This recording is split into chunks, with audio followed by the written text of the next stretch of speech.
Hello, hello, hello, everyone here at the Manor Stage at MagicCon Las Vegas. Who's ready for our first panel of the day? Well, my friends, I can tell you I'm looking forward to it very much as well. It's time to lift the curtain on the Duskmourn house. We're going to find all out about how it was built. And leading this panel, I'd like you to put your hands together and give a rousing welcome to a senior art director from Wizards of the Coast. Hosting this panel, it's Sarah Wassel. Thank you, Riley. Hi, everyone. Welcome to the panel. Welcome to Duskmourn. Welcome to your nightmare. I am Sarah Wassel. I'm a senior art director on the collectability team. We make custom frames and alt art treatments of stuff. Shout out to my team. What? That's right. We're super excited to be here. Seriously going to show you some disturbing stuff. It's going to be giant behind me. And our first two guests that we're bringing out are senior world building game designer Emily Tang and concept artist Leon Tucker. Yay!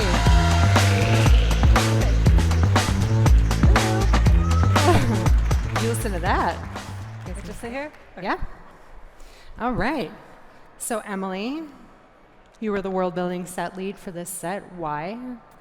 Well, okay, first of all, I got on the set because I fought for it. I'm a really big horror fan, and so when I saw this one coming down the line, I was like, please put me on this.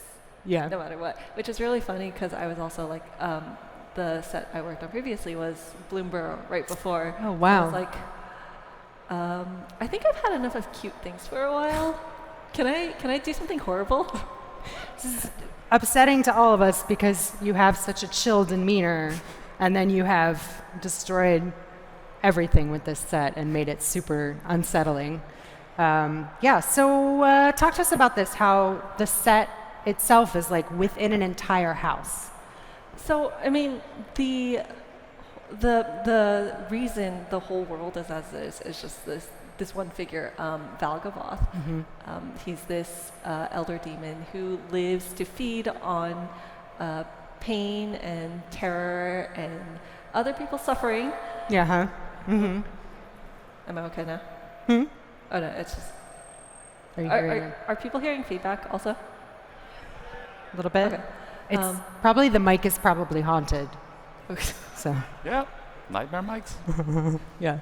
So the plane used to be a normal plane, like a normal plane in the multiverse, except for it had this one house. It was a pretty ordinary house, except it had a demon bound to its foundations. Sure, ordinary. Ordinary. Yeah. And the Vendrell family moved in one day, and they had a daughter. Her name was Marina, and she was having a problem with bullies in school. So Valgavoth, being the friendly guy that he is, offered to deal with them for her.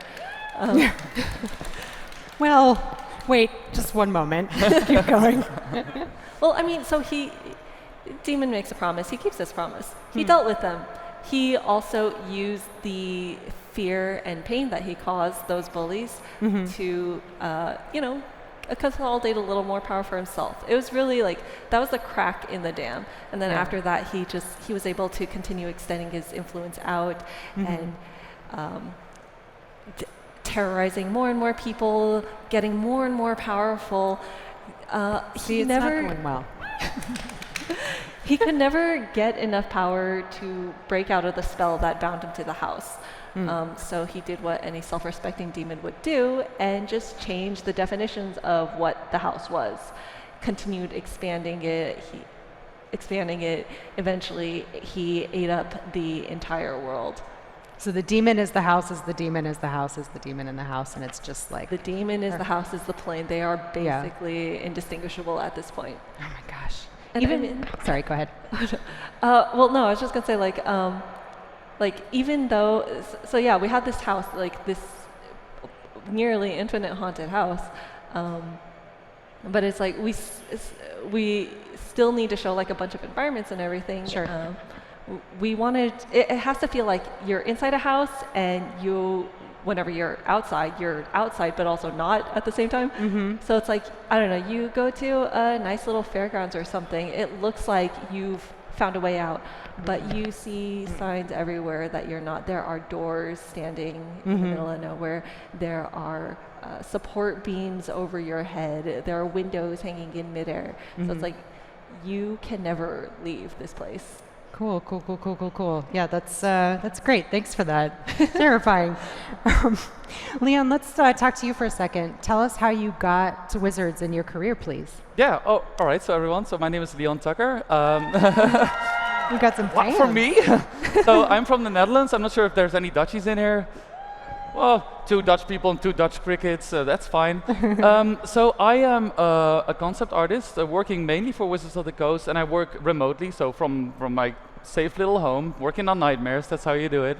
And I typically work on a lot of environment concept art for Wizards of the Coast. So I started working on Neon Kamigawa, actually. I was just living my life, I was doing my thing, and then I got an email from Zach Stella, and he was like, can you design the Boseu indoors, right? The big bonsai city. And I was like, dream come true, but sure, let's do it. And honestly, I haven't left since, so it's been amazing. I've worked on a lot of sets. I've worked on the Brothers War, I've worked on All Will Be One, March of the Machine, Bloomburrow, you name it, and a lot of stuff that will be coming out.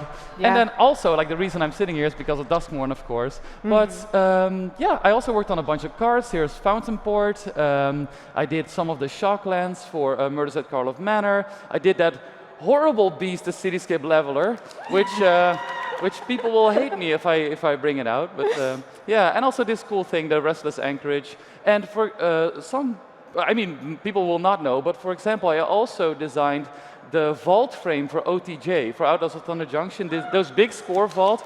So no one knows that because most of my work is behind the screens, but luckily I also do some cards sometimes. Yeah, that's basically what I do. Great. And you have an unusual way of working, right? Like it's kind of a non-traditional. Yes. So yeah. So let's look at the next slide because I want to talk about Bloomburrow for a bit since this was the previous set that came out. Can we go to the next slide?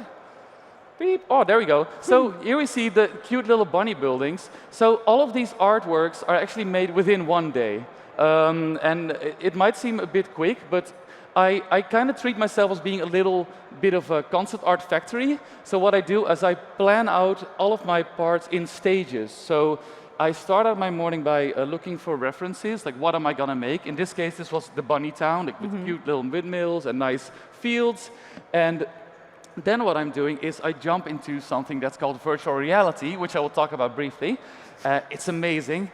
And I kind of create a whole box of Legos, little assets that I'm gonna use to create my little bunny town.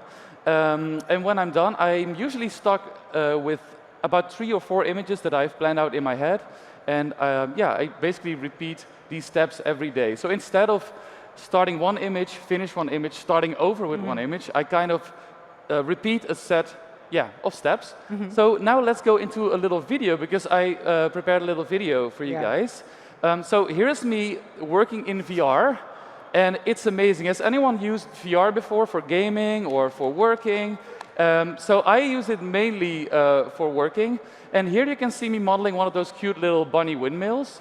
So, and this is very fast. The total video was about 7 minutes, and it sped up about 3 times, because I just wanted to show how quick this workflow is.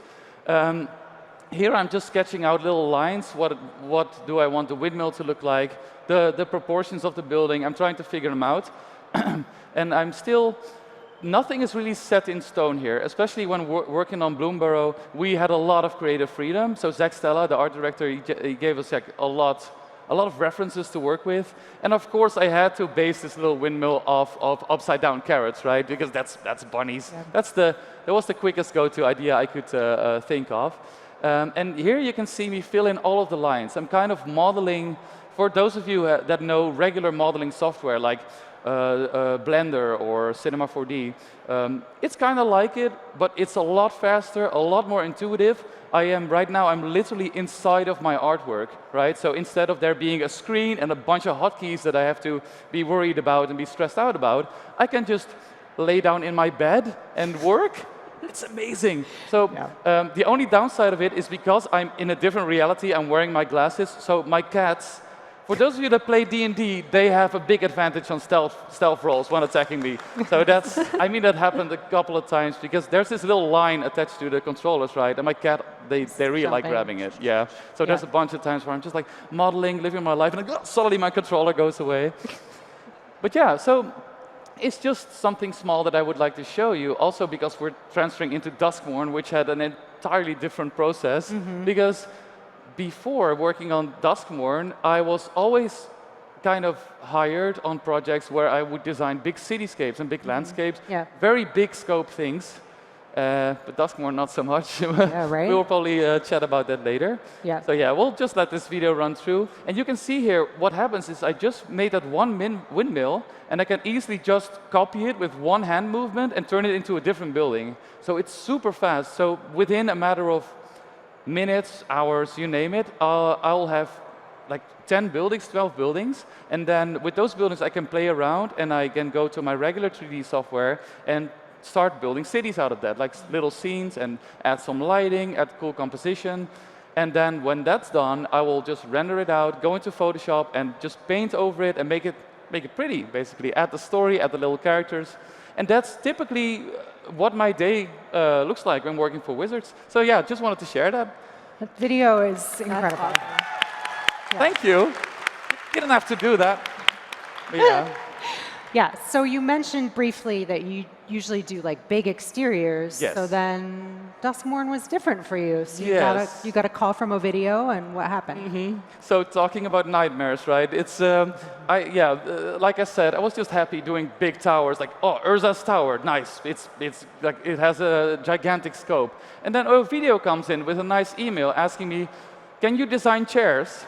And I was like, "No." And he went, "Yes, you will."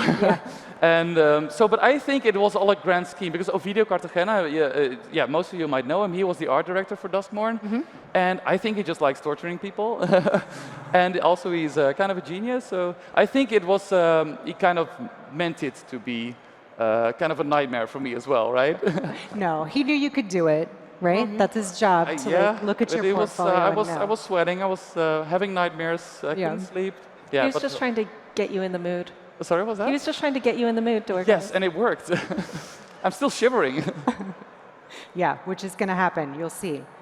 So like the interior of the house needed to have like a differentiation from Innistrad, for example. Yes. Right? So how is that? How do we bring that in? So for a whole lot of sets like Ravnica, like Innistrad, we worked with the Gothic, like the Western European Gothic architecture that we all know and love. But for Duskmourn, Ovidio wanted to do something different, right? The house wasn't meant to be creepy at the start, right? People were trying to live a happy life in it.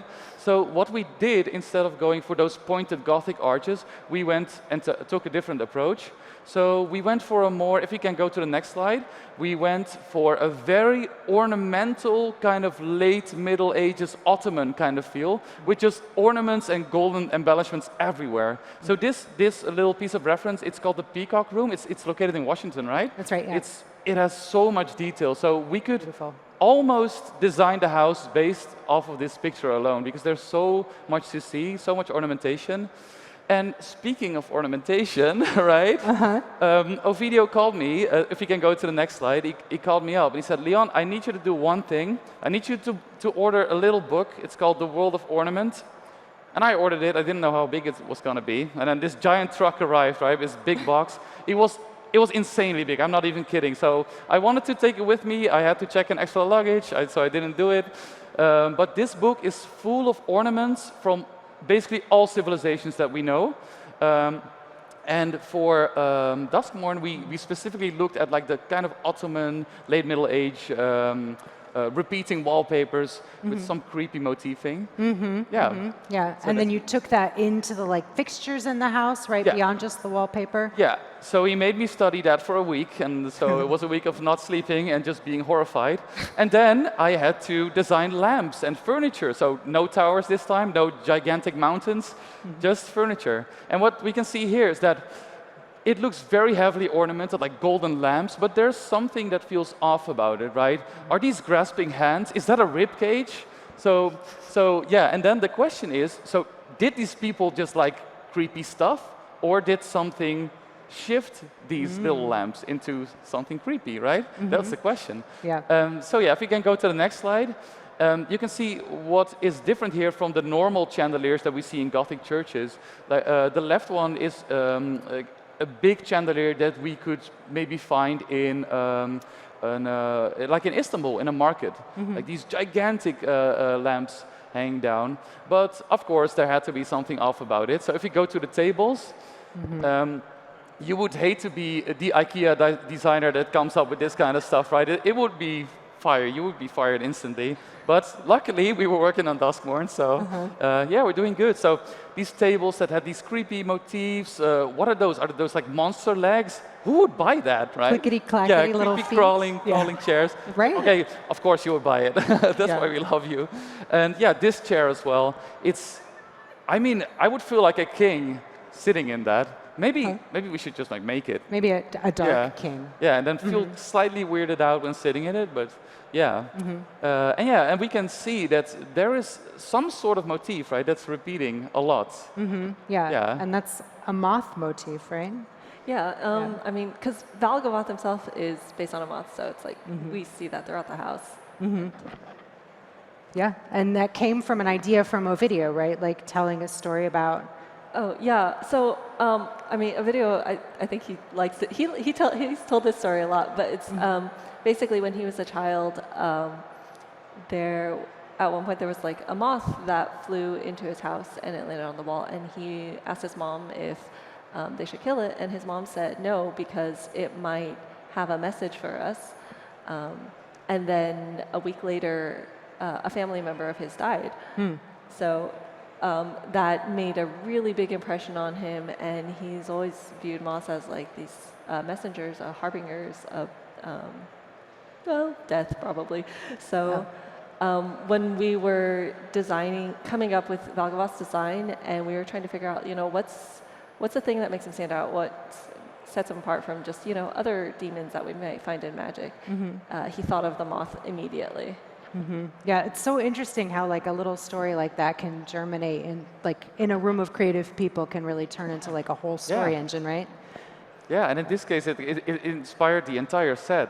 So, and Ovidio had us design countless wallpapers, carpets, and I wasn't used to that at all. But it was such a nice challenge to have the motif.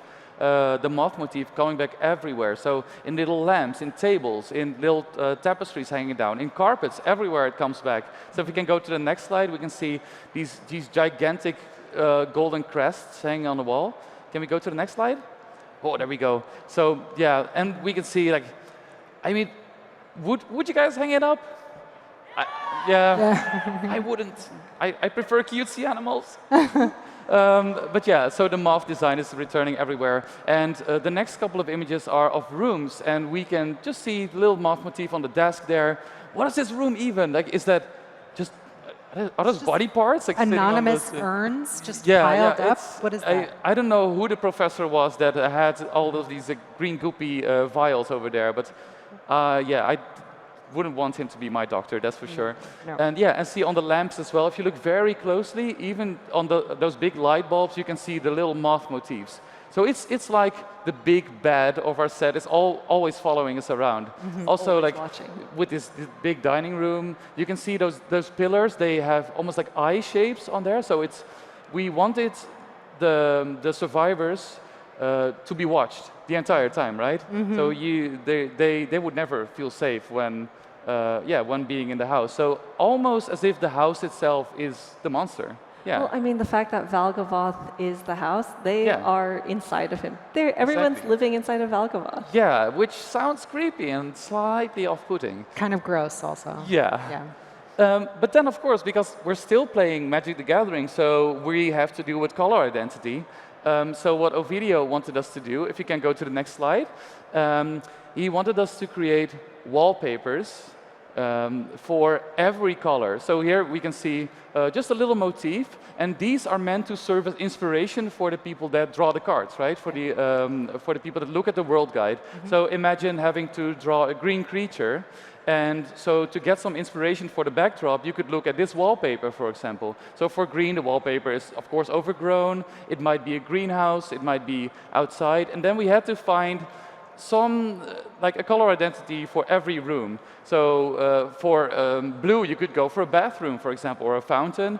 And for red, you could go for maybe the big boiler room. Remember all that you watched watching The Shining, where the kid like goes into the cellar, finds this crazy boiler room monster. That could be a great location for a red room or a red rum. But yeah, so and here these are all arts that I did, just sketches that I did in very early production with a video. And here we were trying to just find color identity for different locations. And yeah, that's about it, I think, about designing the house. Beautiful, terrifying, stylish. Horrible. It's great. Yes. Yeah. So now we have this house. We have our demon. So now it's time to fill it with monsters.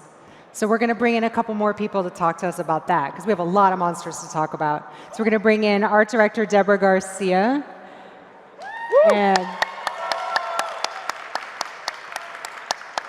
And concept artist John Chedrick. Again, more chill energy, super disturbing beneath the surface. Because John, you're like a huge horror fan, right? Oh, yeah. Yeah. It's been a long time for you? Mm-hmm. Yeah. You want to tell us about that? Yeah. It's been kind of like a lifelong thing for me. Like all the way back to when I was like 3 years old. I had my parents rent the movie Carnosaur, because I was a big dinosaur fan at the time. Oh no. And I think maybe I saw about 3 minutes of that movie in total, but it kind of stuck. So I'm John Chedrick. I am an illustrator and concept artist for Wizards of the Coast. And I'm also a major monster fan. And there was a while where about every year I did this thing called Month of Monsters. It's like an annual series for me. And it was about 2022, and Ovidio contacted me.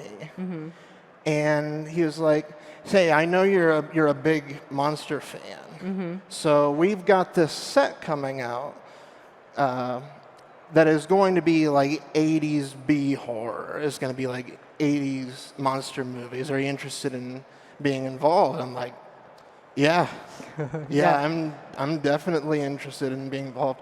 So I think it was about 2 days later, I was on the first push to design for Duskmourn. But your first card for Wizards, your first art on a card was in the Lord of the Rings set, right? Yeah. Yeah. Which is it's amazing. This is your first card, like one of the most famous monsters in fantasy. Who's this guy? Yeah, like one of the first 3 cards. Yeah. What a first card to have. That's crazy, Belloc. So good. Yeah, like one of the first 3 cards I did for Magic was the Balrog, and that was really, really daunting. Yeah. Like I was like, oh my, can I even really do this? but I did. Yeah, it's incredible. So Deborah, as an art director, do you want to talk for a second about like the alchemy of that work, right? So we have people like Leon and John, right, that do this incredible stuff. But it's not just about like, oh, someone can paint a tree. We get them to make us a tree, right? It's more than that. Oh yeah, I mean we're always sort of looking for folks like to work with their strengths, like what they're best at. Like with John, for instance, of course, like Ovidio was really excited to bring him on because of his expertise with creatures and monsters and also your enjoyment of them. But we also really like to bring artists out of their comfort zones, especially if we know that they can do it. Like with Leon, putting you on really delicate tasks like visual motifs for wallpaper and door handles. There's, yeah, like an alchemy to it, where you're trying to also find what is the most fun for them. Yeah. Because if they're having fun, you're going to get a better piece. Yeah, you can see it in the work, I think. Oh, yeah. Yeah. Oh, yeah, you can see when an artist has enjoyed their work. Yeah. And I also really love giving artists great art descriptions, right? Because I think Wizards does that really, really well, Magic especially. Like, it gives challenges and weird ideas and terrifying things that some people come up with. Yeah, it's pretty exciting to work on. Yeah. All right, so it's time to start talking about all of the monsters in this set. So we'll start with Valgavoth. Yes, all of the monsters. It's happening. You're clapping now. We'll see what happens later. So John, tell us about, this is your concept art for Valgavoth, right? Yeah. So this was really interesting. Yeah, it's beautiful and terrifying. Because this was, it was about a 3-week push designing everything for Duskmourn. And early on in the push, we were kind of going into our assignments, like you'd handle this thing, you'd handle that thing. But Valgavoth was kind of floating around at first. So it was about the second week of the push, I had this idea for him, because at this point he was just like a moth-like deity, like a god or a demon. But beyond the moth idea, there wasn't really a lot set in stone. So I had this idea where, what if Valgavoth structurally was a cocoon? So that's his central body, and his all of these chitinous structures of the hands, they're kind of like an adoration to himself, how he envisions himself. And then the wing structures, I had thought of them as basically not actually being wings. Right. They're more like structure, like a network of chitin that just kind of runs through the entire structure of the house. And yeah, this was one of 2 image spreads I did initially. And to my surprise, it just kind of stuck. Yeah, it's Yeah, really this is close more- to yeah. what came out on the set, which is pretty incredible, right? First time out of the gate. Yeah. Just like, this thing makes sense to me. Here it goes. Yeah. Super cool. All right, so we have Valgavoth, we have our house. So talk to us about some of the early monster concepts. So for the push, we were just kind of set loose, right? And we populated the house with just dozens of monsters, and we were kind of not sure about where everything was going to set ultimately.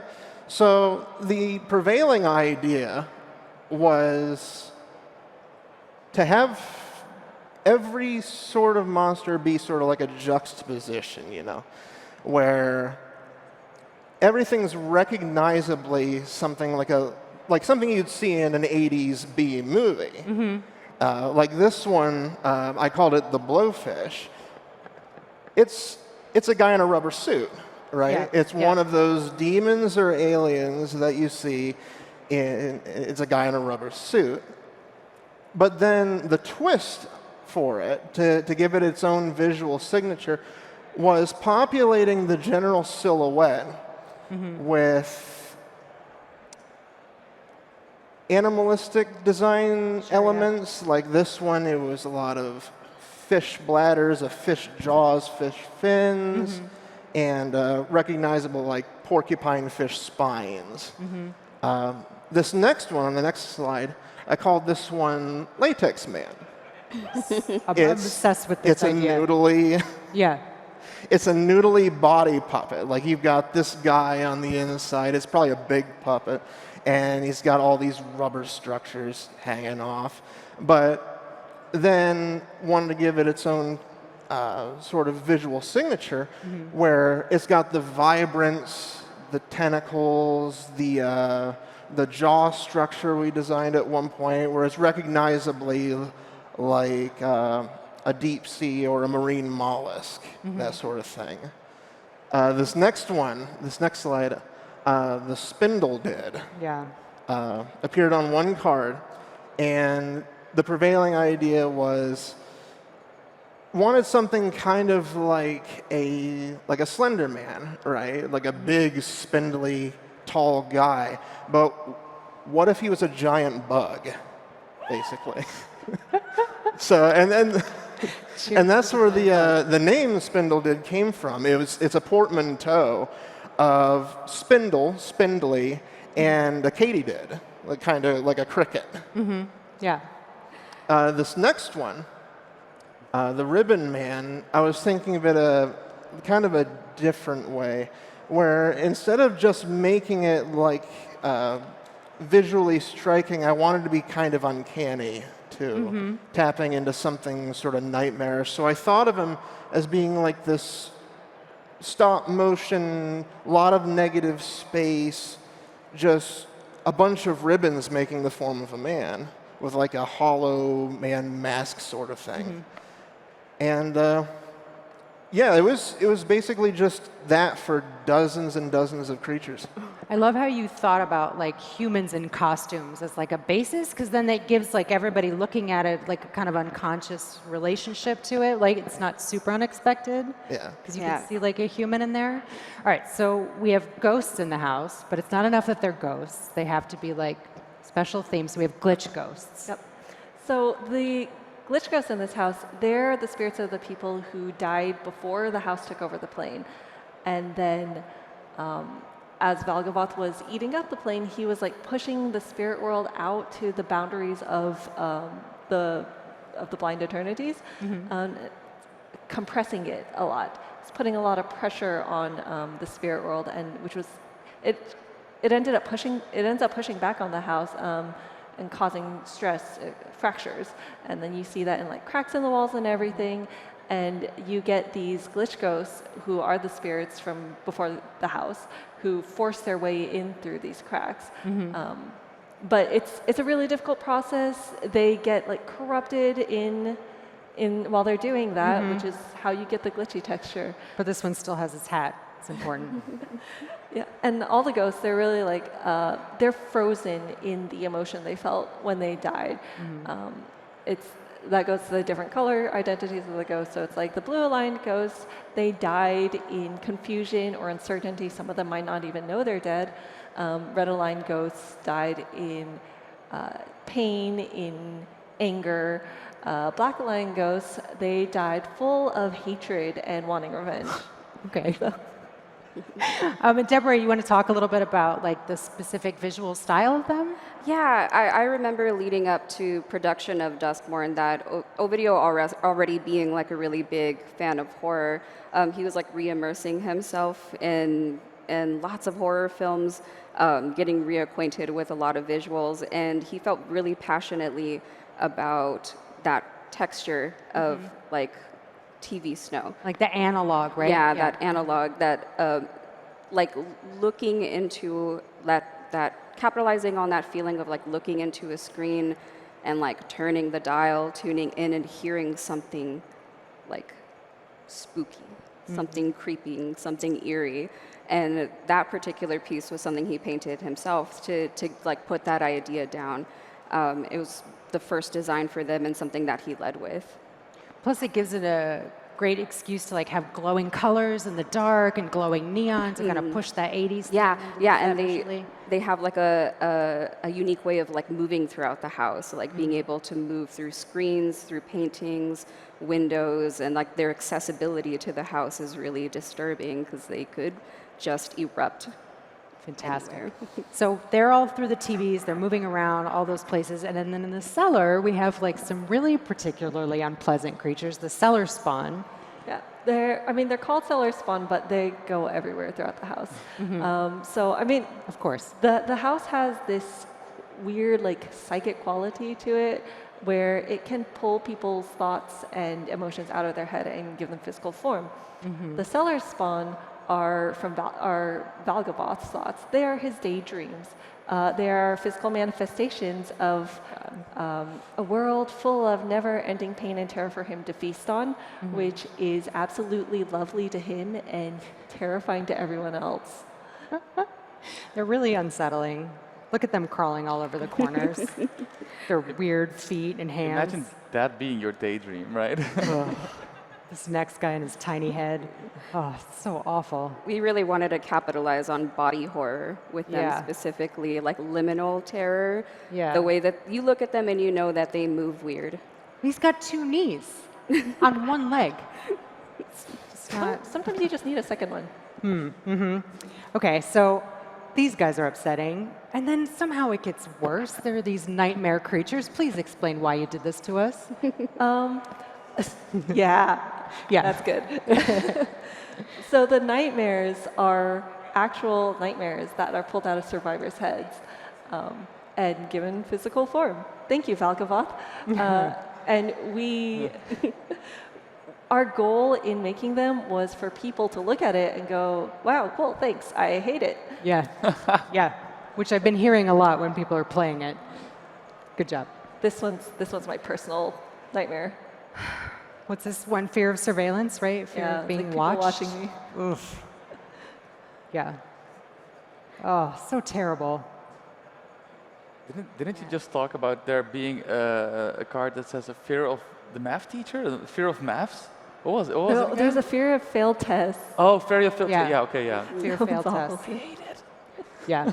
It's a fear everyone Yeah, has, yeah. right? Still, doesn't matter how far away school is, you're still always terrified that you're going to go take the test and then fail it. Yeah. This one's fear of the dark, right? Because it's pinching out the little light. Yeah. Beautiful. Super upsetting. I think fear of the test is on the next slide, just so you know it's coming. Oh, that's it. Yeah. Oh my gosh. Yeah. I think this was one of the most, maybe the most fun for artists to do during commissioning. Yeah. Because they had a concept that they had a lot of freedom to design for, like, fear of failing a test or fear of your teeth falling out, just like really like a symbolic way to approach a concept of fear, as long as they had a visual through line that was consistent across all of them. Most of them will have a cluster of ethereal floating heads that represent the tortured dreamers, and typically, but not always, a big gaping fanged maw. Yeah. The teeth thing, come on. That's just so visceral. Okay. So these guys are kind of like fantasy ephemeral. But then that's not enough. We have to make things very sharp and spiky. And these Razorkin, they're not... Who are these people? These poor tortured souls. Poor torturing souls? Tortured and torturing. So the Razorkin are former survivors who have given in to the house's evil influence, and basically now all they live for is to revel in causing other people pain and suffering, like many Valgavoths themselves. The part that is actually most upsetting to me about all this is that, like, we are very deliberate about the fact that on the type line, they are humans. Like, Yeah. we wanted to just like, make it very clear. It's like, yes, these guys are awful, but they are just like you. God. It's such a terrible idea. They're so terrifying. And to know that there's someone inside just screaming, They're trapped. like this entire, all the Razorkin, this is basically just like all the slasher films all Right. dumped together. Yeah. Right? Because like a horror movie will have like, what, one serial Yeah. killer? And how many did we design for this? Oh, dozens, hundreds. Yeah. That's something that Ovidio really liked to say that always cracked me up. He says that a film will take a year to design one serial killer, while we designed hundreds for the set.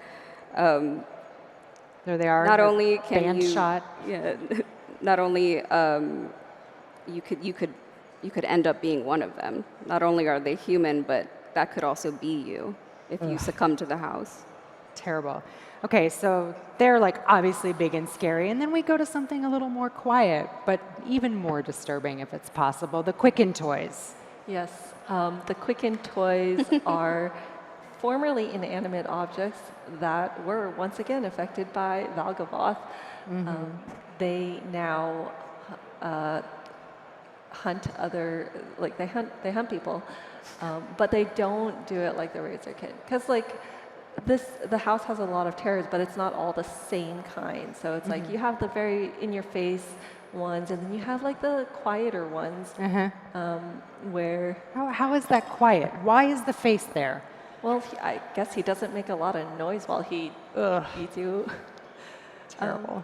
But it's like the Cookin' Toys, like they don't go out and like actively chase people down. They'll just lie in wait for some survivors to drop their guard, and then like they might pick up the knife that you had, or just open up their stomach and go to town.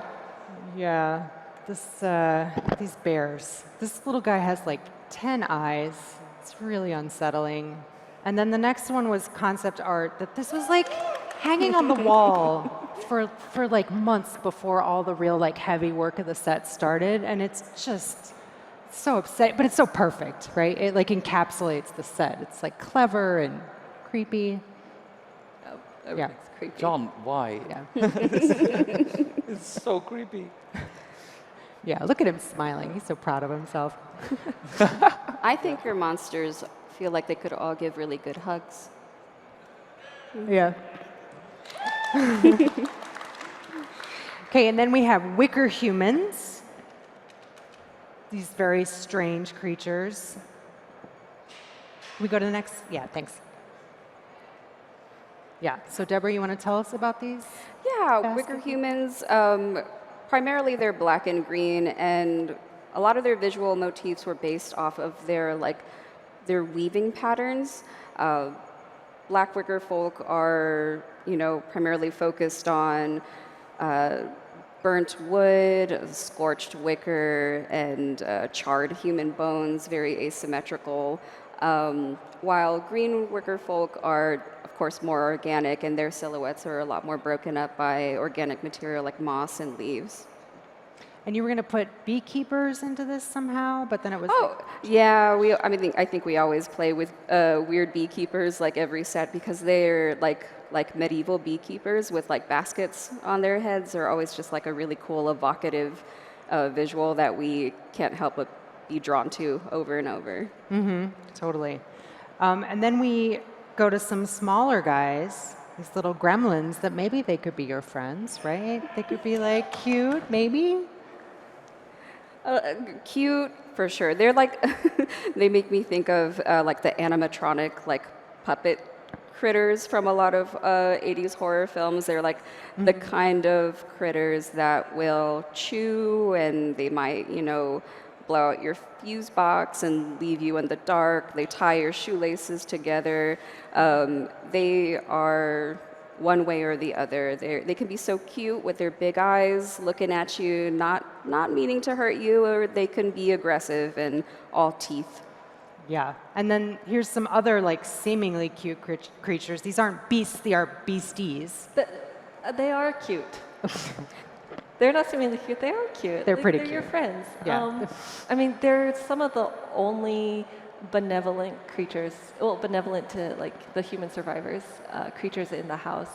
All they really want is to have friends and be loved. So they will protect. They attach themselves to survivors and then protect them. Just to have a friend and be their guardian. The only thing that you can't do is you can't look under their mask, because their face is terrifying, and they know it. And if you glimpse their face, they're going to get very, very agitated, and they might, at best, they'll run away from you. At worst, they'll turn on you and attack you as well. Well, that's okay. Terrible. Deborah, do you want to talk a little about how a concept artist needs to think to kind of deal with like working as a magic concept artist? Yeah, sure. So this was one of the few Beasties concepts that I did. This was very early on in the concepting process for Duskmourn. And while some of the elements of it did kind of carry through, it seemed, it was kind of decided early on that I was going to be doing the scary stuff, the scary, ugly monsters. And that's not what the beasties are. Right. So took a couple passes at it and then moved on. And that happens, as when you're working as a concept artist, especially when there's as much to do as there was with Duskmourn. Just can't be precious about it. Right. I mean, I felt like for the work it turned out all right, but it just wanted a different thing. Yeah. And then we have some benevolent companions and helpful, so we get a moment of lightheartedness. Can you guys tell us about the glimmers? Yeah, so the glimmers are another one of those psychic manifestations, but these ones are of the survivors' hopes, their dreams, their whatever keeps them going and keeps them succumbing to the house's influence. Forgot what I was going to say. Oh, yeah. The name for them, glimmers, was a placeholder name. So Doug Beyer, he's really good at naming stuff. He's like, well, okay, so let's just call these glimmers, like you have a glimmer of hope. And the way we do things is we'll have placeholder names for a lot of stuff, new creature types, characters maybe, and we, when we get to the creative text part, we develop the final names. But glimmer stuck all the way through because it really felt like it fit. You have the glimmer of hope, but then it's also glimmer is a tiny thing. And these are so small compared to all the huge monstrosities you have in the house. Yeah, and the light's such an important part of it, right? Yeah. They're pretty sweet. Yep, so yeah. A bunch of different creatures. We designed some glimmers too that were inanimate objects, but for gameplay reasons, when you see a creature card, it's gonna be an animal. So. Little companions to help you on your way to avoid the monsters, of which now we're into the smallest ones, the crawlers, which again, we have John to blame for this, yes? Yeah. You want to talk about this? So the crawlers were kind of where I was the most. We did, or I did, pages upon pages where I would just fill the whole thing side to side with different little crawlers. And the idea was, if a lot of the other creatures, if the Razorkin were guys in makeup, if some of the other creatures were guys in suits, these are the little hand puppets and the RC puppets. And so this right here is the skull crab. And this is a creature I designed early on. And I got to carry this one all the way to a card. That's my illustration on the card. And that was really fun. That's awesome. Yeah. He's so jaunty on that card. He's just having a good time. Okay, so we have all these monsters. Talk to us about how the house and the monsters are related to each other visually. Yeah, so we kind of want to tie everything together. So we just looked at the glimmers, right? And they leave these trails of hope, and the survivors are meant to follow them. They're nice, they're bright. Maybe they can lead you out of the house. Is there an exit? Nope.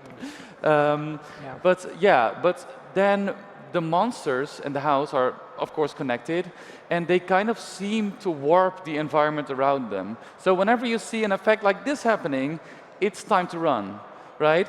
And here, I was just trying to figure out what the effect could look like. So if you look at the bottom right, that's maybe what a glimmer could do, like a big glimmer, so like a big beacon of hope. And then the other ones, the darker ones, they are twisting and warping the environments around them. And if we can look at the next disturbing image, this one, you can see that the whole room is being warped by the monster. So imagine you're just walking in a hallway, having a great time in the House of Duskmourn, not. And then you suddenly see a candle and it slightly warps in a certain direction. And that's when you know that something is about to happen. And and here I was kind of trying to find a way of how these monsters could warp the environment around them. And especially the next one with the cellar spawn. The cellar spawn are probably my favorite. I don't know, they're just so creepy. And everything seems to be affected by them. They are a very powerful presence in the house. So even the chairs, they're warping towards them, like a big whirlpool of despair, I think, right? So Saying this with a smile on your face. yes, Amazing. whirlpools of despair. So that was. So yeah, I had nothing to do with the monsters, of course, because I can't draw a monster to save my life. But luckily, the house itself was a monster, so I was happy to be of some sort of service when it comes to that, and really tie everything together, right? And then on the cards, we definitely did the thing where it's like the bigger the warping, the more powerful it is. Like the glimmers have tiny little ones. Yeah, the tiny little footprints, like tiny little like warps, like just like how do you say that? Like little whirlpools, basically. And then the biggest ones were like the overlords. They just the entire space is. They would warp a skyscraper, probably. Right? Yeah. Terrifying. All right. So who is this poor band of survivors, victims? I don't know, adventure party? Who are these poor people and creatures that have to try to survive this house? Yeah. Our breakfast club. Yeah, our breakfast club, right? Yeah. They are our marquee characters. They're like our feature legends who they represent. How do you say, Emily? Like a trope space of it's like dorks. each character we're trying to hit like a specific trope or like role that you typically find in horror movies. Yeah, so like visually we for each character assign them a specific role. Their costuming changes depending on their role, depending on what they have to do, their function, and their story. So Nashi, for instance, his costuming didn't change a lot, but he has a lot of tools because he spends a lot of time alone in the house. He also gets a purple mohawk because he's in his like teen angsty phase. So he's tough. Yeah. He was also because he was with the Reckoners on Kamigawa, so he has a little bit more of the like techie influence. Yeah.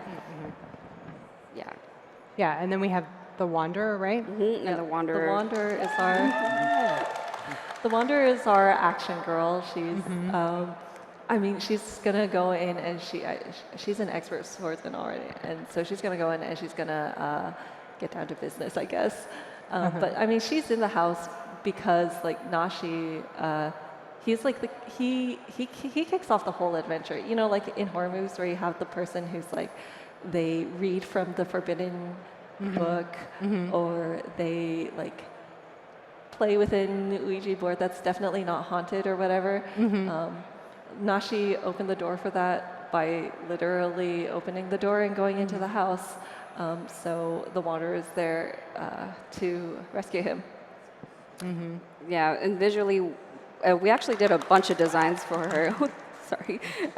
We kind of settled, like, Evan did her design initially, and then Ovidio did some work, and then Taylor did some work, and we kind of like consolidated it all together to give her, mostly sticking with Evan's ideas, to give her like this like workout gear aesthetic. Yeah, there's a lot of like athleticism because everybody's running very from final things. girl energy. Yeah, and then Kaito. Yeah, so Kaito is, we called him the seasoned badass. Like, he's the one the monsters are scared of. He's there because of his connection to Nashi as well, Nashi and the Wanderer as well. He's like Valgavoth doesn't want him there. Like, at one point, he has to planeswalk out of the house, so Valgavoth is like, okay, let's just stop you from coming back, please. Yeah, visually for him, he's the cool guy. He's the ace. He's also one of the most prepared. Like, he has a kind of like a hockey stick aesthetic to his or application to his weapon. And we were going for kind of like an urban cool guy. Like, it was a kind of just a home run from Jaehan Chu, one of our internal concept artists. Cool. The guy that shows up to smash things for you, right? Yeah. Yeah. Rad. And wasn't he the only one with an actual means to escape the house? believe so. Yeah, because he was Yeah, able to he's- planeswalk out of Yeah, there. yeah. Cool. And then, of course, we have the jock, right? Yeah. Yeah, he's the jock. Yeah. Well, so I mean, we actually went through a number of. We were trying to figure out like who. So we knew we wanted a jock, and we were trying to figure out who should fit in that role, and we wanted someone with like a bulkier silhouette to contrast with all the other marquee characters because they all are a little slimmer, and we settled on Tyvar. So. I like Yeah. this fanny pack. Ovidio told me that, well, this was, first of all, this was a big ask from Taylor. Taylor wanted a jock for sure. He thought it was super important. And Ovidio told me that something he really wanted to see with him was, you know, not just athleticism, but you need to see his muscles. You need not, like his lack of armor it shows his fearlessness. He is the least afraid of the group. But we didn't want to leave him without too much, so he's got a fanny pack Yeah. and a bat, It's action fanny pack. accessorized. Yeah, good stuff. And then we have our nerd. Yep. Yeah. So Simone is here to study the house, I believe. But yeah, she's very clearly, like she fits so naturally into the nerd trope. I think she was like the first one where we were like, where we nailed down the character. Yeah. Yeah, her design was interesting too because a lot of her assets actually came from some early concept work on another like nerdy type character, especially that like off the shoulder sweater. And a lot of those designs were consolidated back into Simone and then also still showing like her alignment with Quandrix. So a mix of a few things. Yeah, the 80s style on the set is really fun. Like how it's worked into all the characters is great. And then we have our leader. Yep. So Nico Nico? is the optimist of the group. They're the one who is keeping everyone's spirits up as they venture through this house, which is really interesting because like they are also probably the most conflicted about having lost their spark. So it's like this facade of cheeriness inside, a little more tormented, but visually we also showed how they're like the light of hope with their shard on the card art. That is the only, like there you see a sunlight within their shard, and that is the only bit of actual sunlight in the entire card set. Aw. Sad and lovely.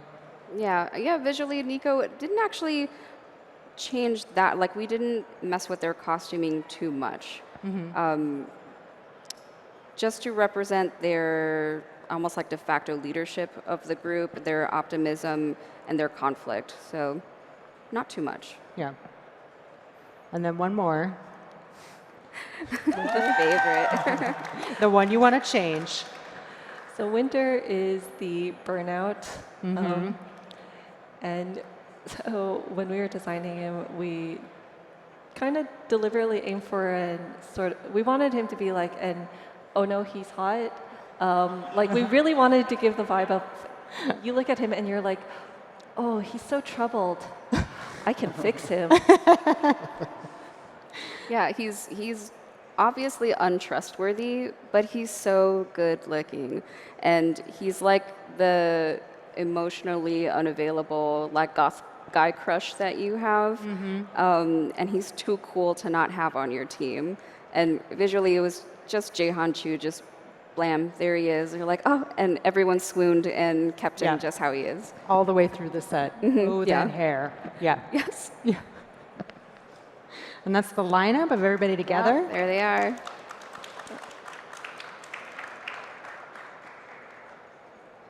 Just a bunch of cool guys. Yeah. Are they going to survive?